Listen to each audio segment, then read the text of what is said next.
1 buwan pagkatapos ng libing, nagsimula ang mga hindi ko maintindihan. Habang nagsisipilyo ako, naaamoy ko ulit ito. 10 taon akong lumaki sa bahay ni Lola Karing. Hindi ito yung uri ng paglaki na pwede mong ikwento ng may ngiti. Ang aking mga magulang ay maagang namayapa at si Lola Karing ang naiwan para alagaan ako. Siya ang nagluto ng aming pagkain tuwing gabi.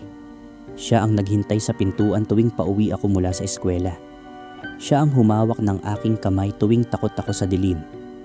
Kaya nang mamatay siya, nang ako ay 18, parang may nabunot sa loob ko.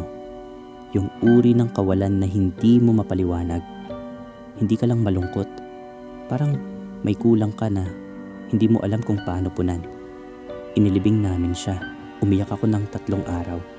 Tapos bumalik ako sa bahay. Yung bahay na sabay naming tinahanan.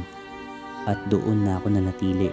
Wala nang ibang pupuntahan. 1 buwan pagkatapos ng libing, nagsimula ang mga hindi ko maintindihan. Una, ang amoy ng kanyang sabon. Yung puting safeguard laging nakaapat sa lababo ng banyo. Naubos ko na ang lahat ng sabon bago pa magtapos ang unang linggo. Pero isang umaga, habang nagsisipilyo ako, naaamoy ko ulit ito. Hindi halos-halos, malinaw.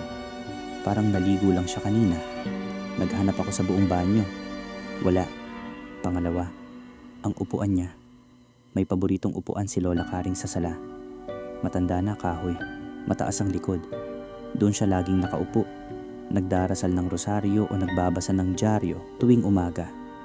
Hindi ko inilipat ang upuan pagkamatay niya. Ayaw ko. Pero isang umaga, nakita ko ang maliit na unan niya, yung laging nakapatong sa likod ng upuan para hindi sumakit ang kanyang gulugod. Nakalagay sa sahig, tabi lang ng upuan. Parang may bumaba at dahan-dahang ibinaba ito. Wala nang ibang tao sa bahay. Sinabi ko sa sarili, matanda ang bahay. Gumagalaw ang mga bagay. Nag-aayos pa rin ang iyong isip pagkatapos mawalan ng mahal sa buhay. Normal lang. Naniniwala ako sa sarili ko. Hanggang sa 2 linggo ng 2 buwan, nagising ako ng hating gabi. Walang dahilan, basta nagising lang. Yung parang may marahan na humawak sa iyong balikat. Nakahiga ako, nakatingin sa kisame. Naririnig ang katahimikan ng bahay. Saka ko narinig ang mga yapak, mabagal, maingat. Galing sa kusina papunta sa sala. Kilala ko ang galaw na iyon. Yung bilis ng matandang tao na mag-iingat sa bawat hakbang. Laging hawak ang dingding para hindi matisod. Yung eksaktong galaw ni Lola Karing. Tumayo ako. Lumabas ng kwarto. Tumingin sa sala. Ang upuan niya may unan na. Nakabalik na sa lugar nito. Kinabukasan pumunta ako kay Aling Nena. Matagal nang kaibigan ni Lola. Halos magkasamang lumaki ang dalawa. Ikinwento ko ang lahat.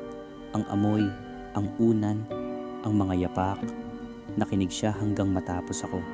Saka ngumiti, hindi yung ngiting nagsasabing naiisip mo lang iyon, kundi yung ngiting may matagal ng alam. Alam mo, sabi niya, simula nung bata ka pa, lagi siyang nag-aalala sa iyo.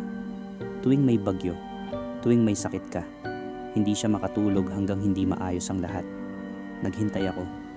Siguro, hindi pa siya makaalis kasi nag-aalala pa rin siya. Nandoon ka pa, nag-iisa ka pa. Hindi ko alam kung matatakot ako o iiyak. Pareho ang nangyari.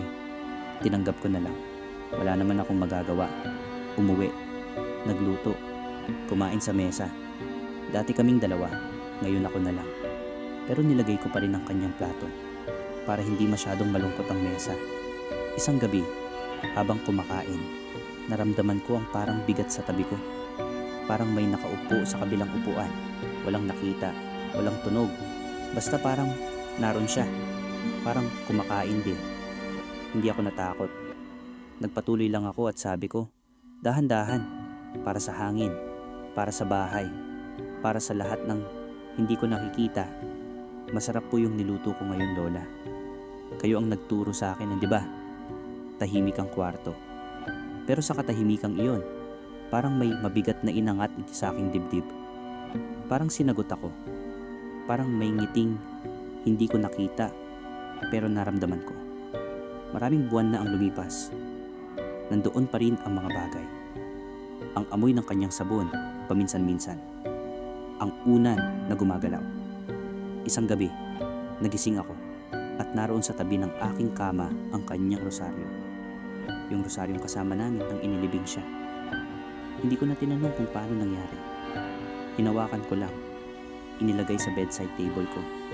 Kasi kung talagang nandoon pa siya, kung hindi pa siya makaalis, kung binabantayan pa rin niya ako pagkatapos ng lahat, hindi ito dapat katakutan.